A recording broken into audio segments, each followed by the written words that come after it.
माता की, भारत माता की, भारत माता की, बजरंग बली की, बजरंग बली की, बजरंग बली की।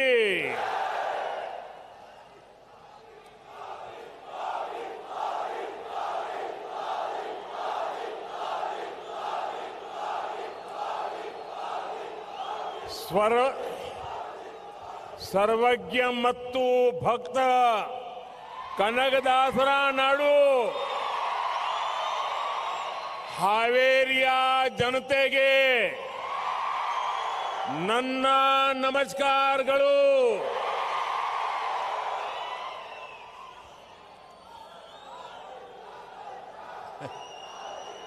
मैं चारों तरफ देख रहा हूं, जितने लोग यहां दिख रहे हैं उससे ज्यादा बाहर दिख रहे हैं।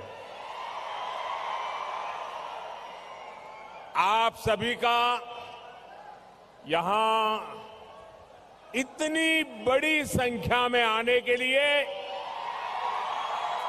हम सबको आशीर्वाद देने के लिए मैं आपका हृदय से आभार व्यक्त करता हूं। कर्नाटका में कांग्रेस के जो लोग हवा बनाने के लिए झूठ लेकर के चल पड़े हैं, उनका सारा झूठ ये बीजेपी की आंधी में उड़ गया है।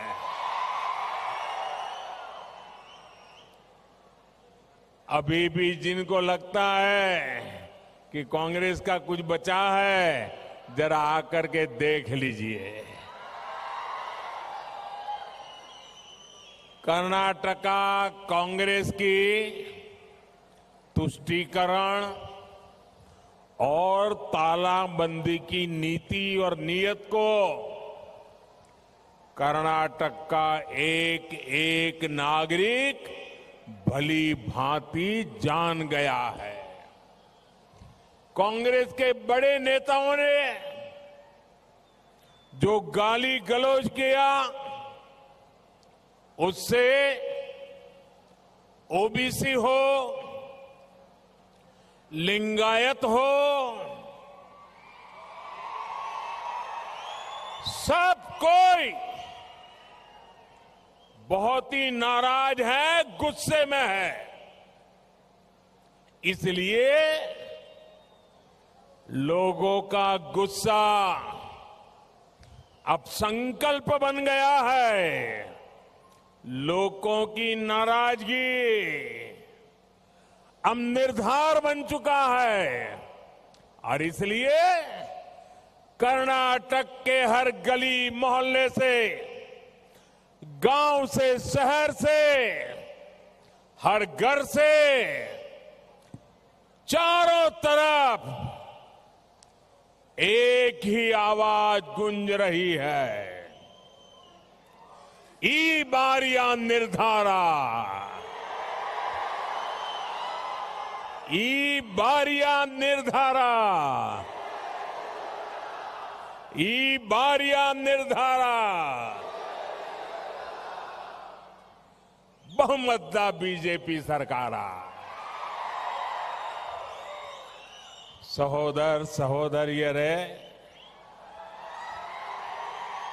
आजादी के बाद कई दशक तक देश में कांग्रेस की सरकार रही है। यहां कर्नाटका में भी काफी साल कांग्रेस की सरकार ही रही है।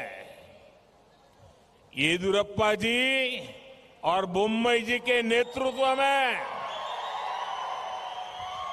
डबल इंजन सरकार सिर्फ 3-3.5 वर्ष से है। कांग्रेस का दशकों का अभाव और डबल इंजन सरकार का 3.5 साल का जबरदस्त प्रभाव आज हावेरी के लोग देख रहे हैं, कर्नाटका के लोग देख रहे हैं। स्नेहितरे, आज हावेरी विकास की नई गाथा लिखने की ओर आगे बढ़ रहा है।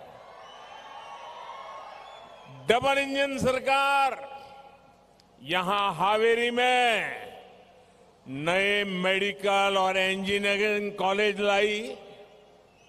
डबल इंजन सरकार की वजह से हावेरी यूनिवर्सिटी को करोड़ों रुपए मिले। डबल इंजन सरकार में ही हावेरी को नया मिल्क प्लांट भी आया। डबल इंजन सरकार रोड, रेल, ऐसे कनेक्टिविटी के इंफ्रास्ट्रक्चर पर अभूतपूर्व निवेश कर रही है और इसका लाभ हावेरी को भी मिल रहा है, कर्नाटका को भी मिल रहा है, देश को भी मिल रहा है। 6 लेन का चित्रदुर्गा दावणगेरे हावेरी हाईवे इसी का हिस्सा है। हुबली चिकजाजूर रेल लाइन के दोहरीकरण का काम पूरा होने से अब इस क्षेत्र में ज्यादा ट्रेनें चल पाएगी। सहोदर सहोदरियरे, विकास के ये सब कार्य अपने बरसों के कांग्रेस भी कर सकती थी। उनको मौका मिला था, भारी बहुमत से मौका मिला था, लेकिन उन्होंने कुछ नहीं किया। जानते हैं क्यों? क्योंकि कांग्रेस यानी टोटल करप्शन, कांग्रेस यानी हजारों करोड़ रुपए के घोटाले, कांग्रेस यानी 85% कमीशन, कांग्रेस यानी आतंकवाद के आगे घुटने टेकने वाली पार्टी, कांग्रेस यानी तुष्टीकरण को फर्स्ट प्रायोरिटी देने वाली पार्टी, कांग्रेस यानी बांटो और राज करो के फॉर्मूला पर चलने वाली पार्टी। कांग्रेस के राज में विकास इसलिए नहीं होता क्योंकि वो सारा पैसा खुद ही लूट लेती है। सहोदर सहोदरियरे, कांग्रेस ने दशकों तक देश के कर्नाटका के किसानों को भी 85% कमीशन का शिकार बनाया। दिल्ली में जब कांग्रेस की सरकार थी तो यूरिया घोटाला हुआ था, किसानों को याद होगा। यूरिया घोटाला यानी कांग्रेस ने किसानों के पैसों को भी लूट लिया था। ये बीजेपी सरकार है जो किसानों की हर जरूरत को ध्यान में रखते हुए काम कर रही है। आज यह आंकड़ा याद रखना भाइयों, याद रखोगे? मैं जो बोलता हूं याद रखोगे? जरा हाथ ऊपर करके बताओ, याद रखोगे? आज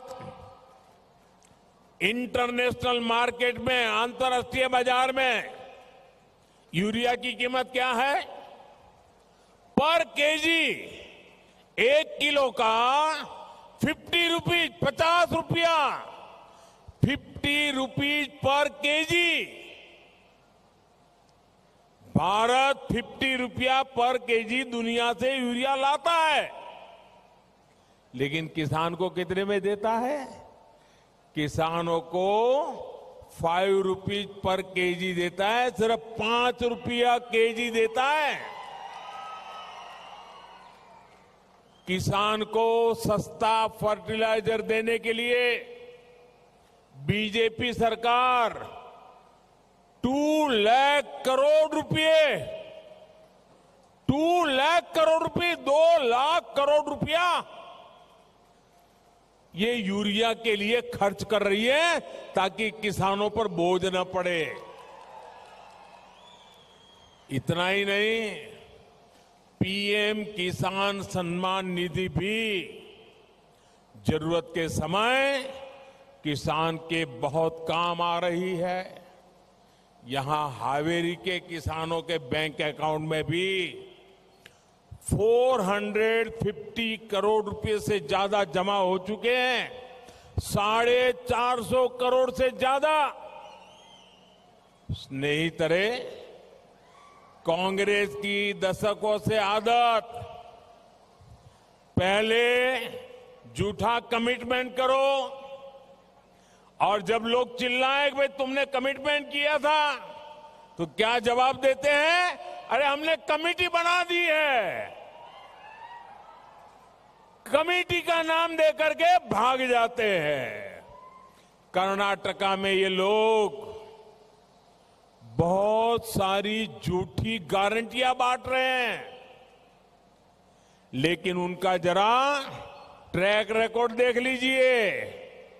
इनकी गारंटियां कितनी झूठी होती है, लोगों की आंख में कैसे धूल झोंकते हैं और किस प्रकार से बेईमानी की हद कर देते हैं। खुद इनकी राज्य सरकारें इनका पोल खोल रही है। अभी अभी कांग्रेस झूठी गारंटी देकर के हिमाचल में सरकार में आई, ऐसी गारंटियां दी जो यहां दे रहे हैं। हिमाचल प्रदेश में कांग्रेस ने कहा था कि वो पहली कैबिनेट बैठक में राज्य के 1 लाख युवाओं को रोजगार देंगे, 1 लाख युवाओं को रोजगार देंगे। पहली कैबिनेट के बाद जब पत्रकारों ने कांग्रेस को पूछा कि भाई तुम्हारी गारंटी का क्या हुआ, तो क्या जवाब दिया? कमेटी बनाई है, कमेटी बताएगी। क्या ये गारंटी हुई? क्या ये गारंटी हुई? क्या ये धोखा है कि नहीं है? ये धोखा है कि नहीं है? यानी चुनाव से पहले गारंटी बांटना, झूठा कमिटमेंट करना और चुनाव के बाद कमेटी का झुंझुना। हिमाचल में कांग्रेस ने यह भी वादा किया था कि पहली कैबिनेट बैठक में वो महिलाओं को 1,500 रुपये, 1,500 रुपया महिलाओं के खाते में जमा कराएंगे, ये उन्होंने गारंटी दी थी। और आप जानकर के चौंक जाएंगे कि जब पत्रकारों ने उनको पूछा, असेंबली में विपक्ष ने पूछा, भाजपा ने जवाब मांगा, तो क्या जवाब दिया? 1,500 रुपया नहीं, जवाब ये मिला कमेटी बनाई है, कमेटी का रिपोर्ट आएगा। यानी चुनाव से पहले झूठा कमिटमेंट, चुनाव के बाद कमेटी का झुंझुना। स्नेहितरे, हिमाचल प्रदेश में ही कांग्रेस ने, मैं ये हिमाचल का उदाहरण इसलिए देता हूं कि अभी थोड़े समय पहले उनकी सरकार बनी है। कांग्रेस ने चुनाव में वादा किया था वो 300 यूनिट बिजली मुफ्त देंगी। ये फैशन हो गई है, यहां भी गारंटी बांट रहे ना, वहां भी ऐसा ही झूठ बोला था। और कांग्रेस ने क्या किया? कांग्रेस ने 1 अप्रैल को हिमाचल के लोगों को बिजली का झटका दे दिया। हिमाचल सरकार ने बिजली के दाम मुफ्त छोड़ो बढ़ा दिए। चुनाव से पहले 300 यूनिट मुफ्त बिजली का वादा और चुनाव के बाद बिजली के दाम बढ़ा देना। क्या ऐसी कांग्रेस पर कोई भरोसा करेगा? दोनों हाथ ऊपर करके ताकत से बताओ, कोई भरोसा करेगा? ऐसी कांग्रेस पर कोई विश्वास कर सकता है? अब वहां के गरीब और मिडिल क्लास कांग्रेस से नाराज है। कांग्रेस यहां भी बिल्कुल ऐसा ही करने वाली है। इसलिए कर्नाटका को भी सतर्क रहना है। सहोदर सहोदरी रहे, 50 इयर्स पहले, 50 साल पहले कांग्रेस ने देश से गरीबी हटाने की सबसे बड़ी गारंटी दी थी। पूरा चुनाव एक ही गारंटी पर लड़ी थी कांग्रेस, गरीबी हटाने। लेकिन इतिहास का सबसे बड़ा फ्रॉड 50 साल से चल रहा है उनका। भाइयों बहनों, आपने आपके इस बेटे को दिल्ली में बिठाया। गरीबी क्या होती है वो मैं जी करके आया हूं। ये आपका बेटा समझता है कि गरीबी जात पात पंथ कुछ नहीं देखती। इसलिए हम गरीब कल्याण को सर्वोच्च प्राथमिकता दे रहे हैं, गरीब को सशक्त कर रहे हैं, वंचितों को वरीयता दे रहे हैं। किसी भी गरीब को भूखे पेट सोना न पड़े, इसलिए हम मुफ्त राशन दे रहे हैं। किसी गरीब को इलाज के लिए कर्ज ना लेना पड़े, इसलिए हम 5 लाख रुपए तक का मुफ्त इलाज देने वाली आयुष्मान योजना चला रहे हैं। किसी गरीब को बेघरों की तरह फुटपाथ पर या झुग्गी झोपड़ी में ना रहना पड़े, इसलिए पीएम आवास के घर बनाकर उन्हें पक्का घर दे रहे। और ये घर भी सिर्फ ईंट पत्थर से जोड़ी गई दीवारों का ढांचा नहीं है।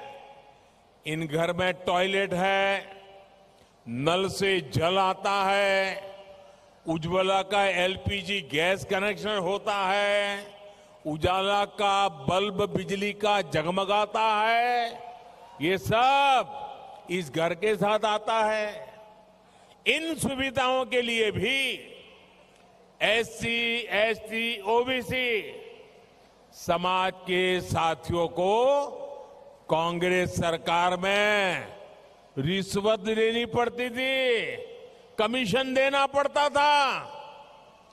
आज बीजेपी सरकार खुद सभी लाभार्थियों के पास जा रही है। हम हर एक लाभार्थी तक पहुंच रहे हैं ताकि कोई छूटे नहीं, कोई वंचित ना रहे। और मैं तो साफ मानता हूं, गरीब का कल्याण यही सच्चा सामाजिक न्याय है, सोशल जस्टिस है। यही तो असली सेक्युलरिज्म है। क्योंकि गरीबी न पंथ देखती है, न जाति देखती है, न गांव देखती है, न शहर देखती है। और इसलिए गरीब का कल्याण का काम, लाभार्थी के साथ कोई भेदभाव नहीं होता। सबका साथ, सबका विकास, यही मंत्र आगे बढ़ता है।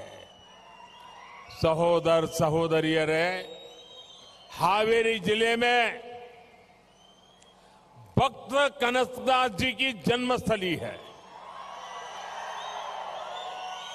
सैकड़ों वर्षों से उनके द्वारा रचे गए साहित्य को कर्नाटका के हर कोने में पढ़ा और गाया जा रहा है।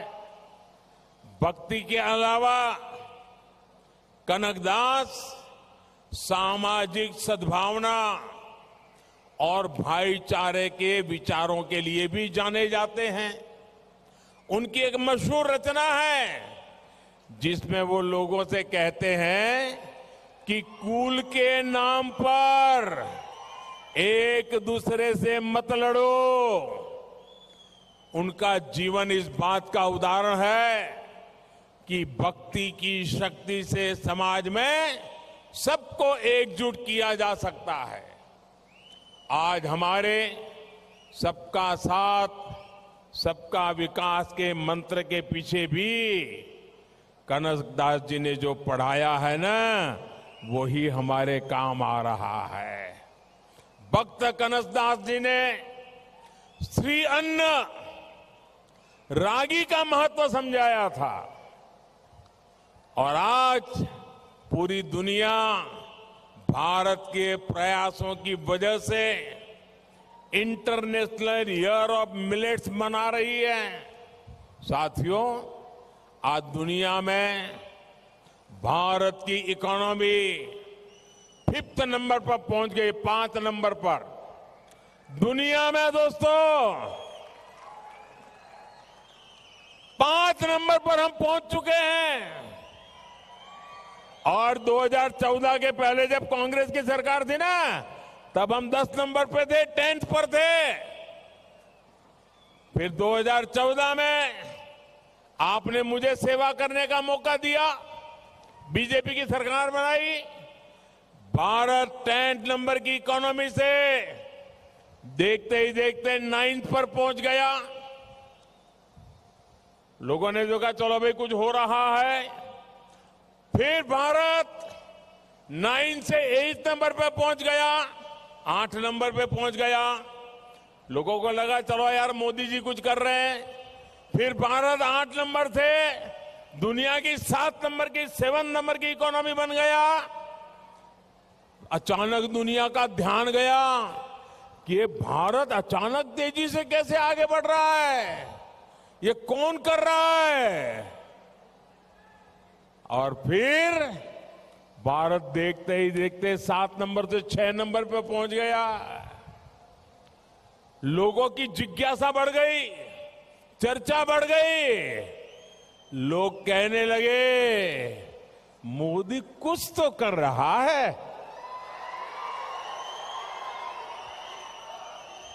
लेकिन दोस्तों, इसके कुछ ही समय बाद हम 6 नंबर से 5 नंबर पे पहुंच गए, 6 से 5th पर पहुंच गए। पूरी दुनिया भारत को नई दृष्टि से देखने लगी। भारत में भी, गांव में भी चर्चा होने लगी। 5 नंबर हो गए, 5 नंबर पे हो गए। लोग कहने लगे इंडिया हैज अराइव्ड। आपको पता है, भारत 5 नंबर पर पहुंच गया तो पूरी दुनिया में और हिंदुस्तान में चेतना क्यों आ गई, भारत में सामर्थ्य क्यों दिखने लगा। मैं इसका कारण बताता हूं, बहुत महत्वपूर्ण है और यहां पर बैठा हुआ हर देशभक्त खुशी से भर जाएगा। साथियों, 5 नंबर पे वो देश था जिसने 250 साल तक हम पर राज किया था। इंग्लैंड, जो हमने गुलाम बना करके रखा था, जिसने हम गुलाम की तरह रहते थे और वो 5 नंबर की इकोनॉमी पर थे। ये भारत की ताकत है कि जो 250 साल तक हमको गुलाम रखा था, आज हम 5 नंबर पे पहुंच गए। भाइयों, आपको गर्व हो रहा है कि नहीं हो रहा है? दोस्तों, आपको गर्व हो रहा है कि नहीं हो रहा है? आपको गर्व हो रहा है कि नहीं हो रहा है?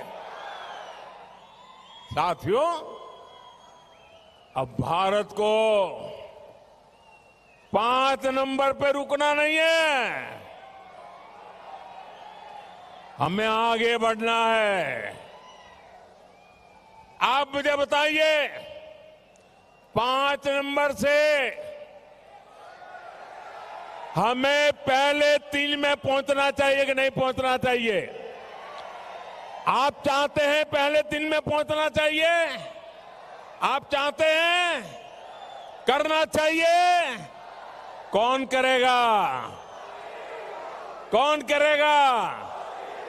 कौन करेगा? मोदी नहीं करेगा, आपका एक वोट करेगा। आपके वोट की ताकत है। आप बीजेपी को वोट दो, हम कर्नाटका को नंबर 1 बना देंगे और कर्नाटका नंबर 1 बनेगा, हिंदुस्तान नंबर 3 पर पहुंच जाएगा भाइयों। और इसलिए मुझे आपके आशीर्वाद चाहिए। मैं आपके आशीर्वाद लेने आया हूं भाइयों बहनों।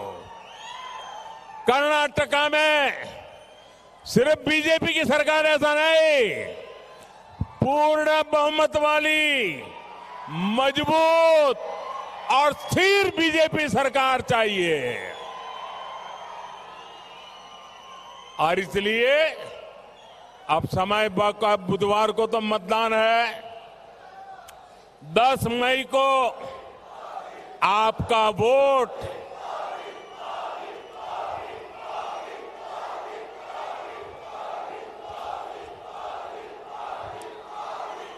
10 मई को आपका वोट देश और कर्नाटका का भविष्य तय करेगा। जब अर्थव्यवस्था बढ़ेगी तो ज्यादा निवेश आएगा। जब अधिक निवेश भारत आएगा तो उसका लाभ कर्नाटका को होगा, हावेरी को होगा। जितना निवेश अधिक आएगा उतने ही रोजगार अधिक तैयार होंगे। बंधु भगिनी है। और यहां तो इलायची का इतना बड़ा बाजार है, इतना ट्रेड होता है। आप जानते हैं कि व्यापार कारोबार में कोई पैसा तभी लगाता है जब सामने वाले को भरोसा होता है कि उसका निवेश डूबेगा नहीं। दुनिया को ये भरोसा बीजेपी की डबल इंजन सरकार पर है। 2019 से पहले भी देश में रिकॉर्ड निवेश आ रहा था, लेकिन कर्नाटका को उसका कम लाभ मिल रहा था क्योंकि यहां कांग्रेस की सरकार थी। कांग्रेस निवेश विरोधी है। कांग्रेस स्थायी नीति नहीं बना पाती। कांग्रेस कदम कदम पर रोड़े अटकाती है। कांग्रेस रेल, रोड, बिजली, पानी ये सुविधाओं पर ध्यान नहीं देती। जब यहां येदियुरप्पा जी और बोम्मई जी की सरकार बनी तब स्थितियां तेजी से बदली। और आप जानते हैं कि बीजेपी सरकार आने के बाद कर्नाटका में निवेश कितना बढ़ा। आप ध्यान से सुनिए। तो साथियों, बीजेपी सरकार आने के बाद कर्नाटका में विदेशी निवेश पहले की तुलना में 3 टाइम बढ़ गया है, 3 गुना ज्यादा। ये लोगों का बीजेपी पर विश्वास है। नई तरह 10 मई को आपको अधिक से अधिक संख्या में मतदान कराना है। कमल के निशान पे मतदान कराना है। इतनी बड़ी विराट सभा हो गई, सोना नहीं है। घर घर जाएंगे। दोनों हाथ ऊपर करके बताइए, घर घर जाएंगे। पोलिंग बूथ में काम करेंगे। पोलिंग बूथ को जिताएंगे। एक एक पोलिंग बूथ जीतेंगे। एक भी पोलिंग बूथ हारना नहीं है। पक्का? पक्का? वचन? वादा? अच्छा, मेरा एक काम करोगे? करोगे? जोर से बताइए, करोगे? ये मोदी का पर्सनल काम है। करोगे भाई? करोगे? जरा हाथ ऊपर करके बताइए। अच्छा, ऐसा करो, अपने मोबाइल फोन की फ्लैश लाइट चालू करो और मुझे बताओ, आप लोग करोगे? अपने मोबाइल फोन की फ्लैश लाइट चालू करो। सबके मोबाइल की फ्लैश लाइट चालू हो। चारों तरफ जो दूर खड़े हैं उनकी भी सब अपनी फ्लैश लाइट चालू करो। अच्छा, मेरी बात सुनिए। मेरा एक काम करोगे? देखिए, घर घर जाना है और हर परिवार में जाके कहना है, मोदी जी हावेरी आए थे। कहोगे? मोदी जी हावेरी आए थे। कहोगे? मोदी जी ने आपको नमस्कार भेजा है। मोदी जी ने आपको नमस्कार कहा है। घर घर मेरा नमस्कार पहुंचाओगे? आप जब कावेरी के यहां के सारे इलाके के, ये हमारे हावेरी के सारे क्षेत्र में जब जाकर के आप कहोगे कि मोदी जी हावेरी आकर के आपको नमस्कार भेजा है, तो सब लोग मुझे आशीर्वाद देंगे और जब आशीर्वाद मिलेंगे तो मेरी ताकत बढ़ जाएगी और मैं 24 घंटे आपके लिए काम करूंगा। करेंगे? बोलो भारत माता की, भारत माता की, भारत माता की, बजरंग बली की, बजरंग बली की, बजरंग बली की। बहुत बहुत धन्यवाद। समस्त जनते के ಹಾವೇರಿಯಲ್ಲಿ ಸಮಾವೇಶವನ್ನು ಉದ್ದೇಶಿಸಿ ಮಾತನಾಡಿದಂತಹ ನರೇಂದ್ರ ಮೋದಿ ಅವರು ಸರ್ವಜ್ಞ ಹಾಗೆ ಕನಕದಾಸರ ನಾಡು ಹಾವೇರಿಗೆ ನನ್ನ ನಮನ ಅನ್ನೋ ಕನ್ನಡದಲ್ಲೇ ಭಾಷಣವನ್ನು ಆರಂಭಿಸೋದರ ಮುಖಾಂತರ ಸಾಕಷ್ಟು ಪ್ರಗತಿ ವಿಚಾರಗಳನ್ನ ಹೇಳಿದ್ರು. ಜೊತೆಗೆ ಕಾಂಗ್ರೆಸ್ನ ವಿರುದ್ಧ ತಮ್ಮ ಭಾಷಣದ ಉದ್ದಕ್ಕೂ ಸಮಾವೇಶದಲ್ಲಿ ಮಾತನಾಡುವಂತಹ ಸಂದರ್ಭದಲ್ಲಿ ಹರಿಹಾಯುವಂತಹ ಕೆಲಸವನ್ನ ಮಾಡಿದ್ರು. ಇಷ್ಟೊಂದು ದೊಡ್ಡ ಸಂಖ್ಯೆಯಲ್ಲಿ ಜನ ಸೇರಿರೋದನ್ನ ನೋಡ್ತಾ ಇದ್ರೆ ಬಹಳ ಖುಷಿ ಆಗುತ್ತೆ. ಚಿಕ್ಕ ಚಿಕ್ಕ ಮಕ್ಕಳನ್ನ ಕೂಡ ಕರೆದುಕೊಂಡು ಬಂದಿದ್ದೀರಾ, ಬಹಳ ಖುಷಿ ಆಗ್ತಾ ಇದೆ. ಆದ್ರೆ ಕರ್ನಾಟಕದಲ್ಲಿ ಕಾಂಗ್ರೆಸ್ನ ಹವಾ ಸೃಷ್ಟಿ ಮಾಡಲಿಕ್ಕೆ ಸಾಕಷ್ಟು ಸುಳ್ಳುಗಳ ಸರಮಾಲೆಯನ್ನ ಹೇಳ್ತಾ ಇದೆ. ಆದ್ರೆ ಅದೆಲ್ಲವನ್ನ ಕೂಡ ನೀವು ಕಿವಿಗೆ ಹಾಕೊಳ್ಬೇಡಿ, ಅವರೆಲ್ಲ ಹೇಳ್ತಾ ಇರೋದೆಲ್ಲ ಸುಳ್ಳು. ಈಗಾಗಲೇ ಕರ್ನಾಟಕದಲ್ಲಿ ಕಾಂಗ್ರೆಸ್ ಪಕ್ಷವನ್ನ ರಿಜೆಕ್ಟ್ ಮಾಡಿರೋದು ಗೊತ್ತಾಗ್ತಾ ಇದೆ. ನಿಮ್ಮ ಈ ಪ್ರೀತಿಯಿಂದ ನನಗೆ ಗೊತ್ತಾಗ್ತಾ ಇದೆ ಈ ಬಾರಿಯ ನಿರ್ಧಾರ ನೀವು ಮಾಡಿರೋದು. ಬಿಜೆಪಿ ಸರ್ಕಾರವೇ ಅಧಿಕಾರಕ್ಕೆ ಬರಬೇಕು ಅನ್ನೋ ಮನಸ್ಥಿತಿಯಲ್ಲಿ ನೀವೆಲ್ಲರೂ ಕೂಡ ಇದ್ದೀರಿ ಅಂತ ನರೇಂದ್ರ ಮೋದಿ ಅವರು ತಮ್ಮ ಮಾತಿನ ವೈಖರಿಯ ಮೂಲಕ ಹಾವೇರಿ ಭಾಗದ ಜನರ ಮನಸ್ಸನ್ನು ಸೆಳೆಯುವಂತಹ ಕೆಲಸವನ್ನ ಮಾಡಿದ್ರು. ಮತ್ತೊಂದು ಕಡೆಗೆ ಈ ಲಿಂಗಾಯತ ವಿಚಾರದಲ್ಲಿ, ಒಬಿಸಿಯ ವಿಚಾರದಲ್ಲಿ ಕಾಂಗ್ರೆಸ್ನವರು ಏನು ಬ್ರಹ್ಮಾಸ್ತ್ರವನ್ನ ಪ್ರಯೋಗ ಮಾಡ್ತಾ ಇದ್ದಾರೆ, ಅದು ಬಿಜೆಪಿಯ ವಿರುದ್ಧವಾಗಿದೆ ಅಂತ ಹೇಳಿ ಜನರು ಈಗಾಗಲೇ ಆಕ್ರೋಶ ವ್ಯಕ್ತಪಡಿಸ್ತಾ ಇದ್ದಾರೆ ಅಂತ ಹೇಳಿ ಇದೆಲ್ಲ ವಿಚಾರಗಳನ್ನ ಅವರು ಮತ್ತೊಮ್ಮೆ ಪ್ರತಿಪಾದಿಸೋದ್ರ ಮುಖಾಂತರ ಕಾಂಗ್ರೆಸ್ನವರು ಬಾಯಿ ಬಿಟ್ರೆ ಬರೀ ಸುಳ್ಳನ್ನ ಹೇಳ್ತಾರೆ. ಸ್ವಾತಂತ್ರ್ಯ ನಂತರ ದೇಶದಲ್ಲಿ ಕಾಂಗ್ರೆಸ್ ಸರ್ಕಾರ ಅಧಿಕಾರದ ಇತ್ತಲ್ಲ, ಏನ್ ಅಭಿವೃದ್ಧಿ ಕೆಲಸಗಳನ್ನ ಮಾಡಿದ್ದಾರೆ, ಹಲವಾರು ವರ್ಷಗಳ ಕಾಲ ರಾಜ್ಯವನ್ನ ಕಾಂಗ್ರೆಸ್ ಆಳ್ತಲ್ಲ, ಯಾವ್ಯಾವ ರೀತಿಯಾಗಿ ಅಭಿವೃದ್ಧಿ ಕೆಲಸಗಳನ್ನ ಮಾಡಿದ್ದಾರೆ, ನಿಮಗೆ ಯಾವ ರೀತಿಯಾಗಿ ಸವಲತ್ತುಗಳನ್ನ ಸೃಷ್ಟಿ ಮಾಡಿಕೊಟ್ಟಿದ್ದಾರೆ. ಹಾಗಾದ್ರೆ ನೀವು ಈ ವಿಚಾರವನ್ನ ಲೆಕ್ಕ ಹಾಕಬೇಕು. ಈಗ ಬೊಮ್ಮಾಯಿ ಅವರ ನೇತೃತ್ವದ ಸರ್ಕಾರ ಅಭಿವೃದ್ಧಿಯಾಗಿದೆ, ಯಡಿಯೂರಪ್ಪನವರ ಸರ್ಕಾರದಲ್ಲಿ ಸಾಕಷ್ಟು ಅಭಿವೃದ್ಧಿಗಳಾಗಿದೆ. ಕೇವಲ 3 ವರ್ಷದಲ್ಲಿ ನಾವು ಕೆಲಸವನ್ನ ಮಾಡಿದ್ದೀವಿ. ಅವರು ಮಾಡದೇ ಇರುವಂತಹ ಕೆಲಸಗಳನ್ನ ಅಧಿಕಾರ ಸಿಕ್ಕಂತಹ 3-4 ವರ್ಷಗಳಲ್ಲಿ ನಾವು ಮಾಡಿ ತೋರಿಸಿದ್ದೀವಿ. ನಿಮ್ಮನ್ನ ನೋಡಿದ್ರೆ, ನಿಮ್ಮ ಉತ್ಸಾಹವನ್ನ ನೋಡಿದ್ರೆ ಗೊತ್ತಾಗುತ್ತೆ ಡಬಲ್ ಎಂಜಿನ್ ಸರ್ಕಾರದಲ್ಲಿ ಯಾವ್ಯಾವ ಕೆಲಸ ಕಾರ್ಯಗಳಾಗಿದೆ ಅಂತ ಹೇಳಿ. ಒಂದ್ ಕಡೆ ಇಂಜಿನಿಯರಿಂಗ್ ಕಾಲೇಜುಗಳು, ಮೆಡಿಕಲ್ ಕಾಲೇಜುಗಳನ್ನ ಸ್ಥಾಪನೆ ಮಾಡಿದ್ದು ಇಲ್ಲಿ ಬಿಜೆಪಿ ಸರ್ಕಾರ ಅಂತ ಹೇಳಿ ಬಿಜೆಪಿಯ ಕಾರ್ಯವೈಖರಿಯನ್ನ ಹೇಳಿದ್ರು. ಜೊತೆಗೆ ಭಾರತ ಆರ್ಥಿಕತೆಯಲ್ಲಿ 5ನೇ ಸ್ಥಾನದಲ್ಲಿದೆ, 3ನೇ ಸ್ಥಾನಕ್ಕೆ ದೇಶವನ್ನ ತರೋದೇ ನನ್ನ ಮುಂದಿನ ಗುರಿ. ಅದೆಲ್ಲದಕ್ಕೂ ಕೂಡ ನೀವು ಸಪೋರ್ಟ್ ಅನ್ನ ಮಾಡಬೇಕು. ನಿಮ್ಮ ಒಂದು ಮತ ಆ ಒಂದು ಕನಸನ್ನ ನನಸು ಮಾಡಿಸುವತ್ತ ಸಾಕಾರಗೊಳಿಸುತ್ತೆ. ನಿಮ್ಮ ಒಂದು ಮತ ಅತ್ಯಂತ ಅಮೂಲ್ಯ ಅನ್ನೋ ಒಂದು ವಿಚಾರವನ್ನ ಹೇಳೋದ್ರ ಮುಖಾಂತರ ಭಾರತದ ಆರ್ಥಿಕತೆಯ ವಿಚಾರವನ್ನ ನರೇಂದ್ರ ಮೋದಿ ಅವರು ಇಲ್ಲಿ ಪ್ರಸ್ತಾಪವನ್ನ ಮಾಡಿದ್ರು. ಈಗ ದೇಶ ಆರ್ಥಿಕತೆಯ ವಿಚಾರದಲ್ಲಿ ಪ್ರಗತಿಯಲ್ಲಿ ಈಗ 5ನೇ ಸ್ಥಾನದಲ್ಲಿದೆ. ಈಗ ಅದನ್ನ 3ನೇ ಸ್ಥಾನಕ್ಕೆ ತೆಗೆದುಕೊಂಡು ಹೋಗುವಂತಹ ಜವಾಬ್ದಾರಿ ನನ್ನ ಮೇಲಿದೆ. ಅದಕ್ಕೆ ಕಾರಣ ಆಗಬೇಕಾದವರು ನೀವು, ನಿಮ್ಮ ಒಂದು ಮತ ಈ ನಮ್ಮ ದೇಶವನ್ನ ಆರ್ಥಿಕ ಪ್ರಗತಿಯತ್ತ ಮುನ್ನುಗ್ಗಿಸಲಿಕ್ಕೆ ಸಾಧ್ಯ ಆಗತ್ತೆ. ಅಭಿವೃದ್ಧಿ ಬಗ್ಗೆ ಹಳ್ಳಿ ಹಳ್ಳಿಯಲ್ಲೂ ಕೂಡ ಚರ್ಚೆ ಆಗ್ತಾ ಇದೆ. ನಿಮ್ಮ ಒಂದು ಮತ ಸಾಕು ಅಂತ ಹೇಳಿ ನರೇಂದ್ರ ಮೋದಿ ಅವರು ಇಲ್ಲಿ ಭಾಷಣವನ್ನ ಮಾಡಿದ್ರು. साथियों, आज दुनिया में भारत की इकोनॉमी 5th नंबर पर पहुंच गई, 5 नंबर पर दुनिया में। दोस्तों, 5 नंबर पर हम पहुंच चुके हैं। और 2014 के पहले जब कांग्रेस की सरकार थी ना, तब हम 10 नंबर पे थे, 10th पर थे। फिर 2014 में आपने मुझे सेवा करने का मौका दिया, बीजेपी की सरकार बनाई।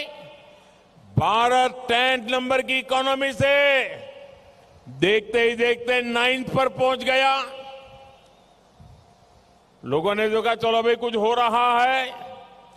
फिर भारत 9 से 8 नंबर पे पहुंच गया, 8 नंबर पे पहुंच गया। लोगों को लगा चलो यार मोदी जी कुछ कर रहे हैं। फिर भारत 8 नंबर से दुनिया की 7 नंबर की 7 नंबर की इकोनॉमी बन गया। अचानक दुनिया का ध्यान गया कि ये भारत अचानक तेजी से कैसे आगे बढ़ रहा है, ये कौन कर रहा है। और फिर भारत देखते ही देखते 7 नंबर से 6 नंबर पे पहुंच गया। लोगों की जिज्ञासा बढ़ गई, चर्चा बढ़ गई। लोग कहने लगे मोदी कुछ तो कर रहा है।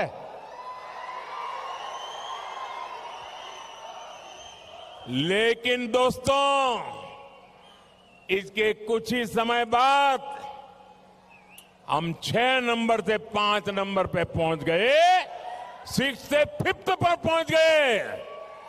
पूरी दुनिया भारत को नई दृष्टि से देखने लगी। भारत में भी, गांव में भी चर्चा होने लगी। 5 नंबर हो गए, 5 नंबर पे हो गए। लोग कहने लगे इंडिया हैज अराइव्ड।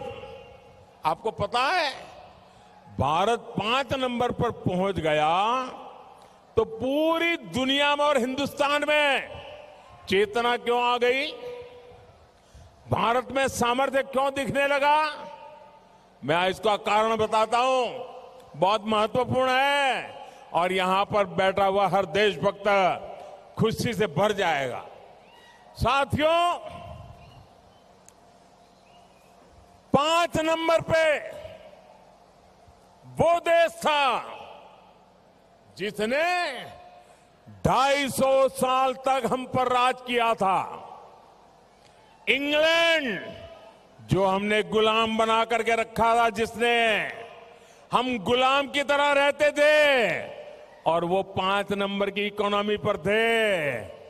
ये भारत की ताकत है कि जो 250 साल तक हमको गुलाम रखा था, आज हम 5 नंबर पे पहुंच गए। भाइयों, आपको गर्व हो रहा है कि नहीं हो रहा है? दोस्तों, आपको गर्व हो रहा है कि नहीं हो रहा है? आपको गर्व हो रहा है कि नहीं हो रहा है? साथियों, अब भारत को 5 नंबर पे रुकना नहीं है,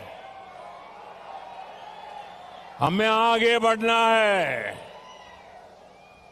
आप मुझे बताइए, 5 नंबर से हमें पहले 3 में पहुंचना चाहिए कि नहीं पहुंचना चाहिए? आप ಇನ್ನಷ್ಟು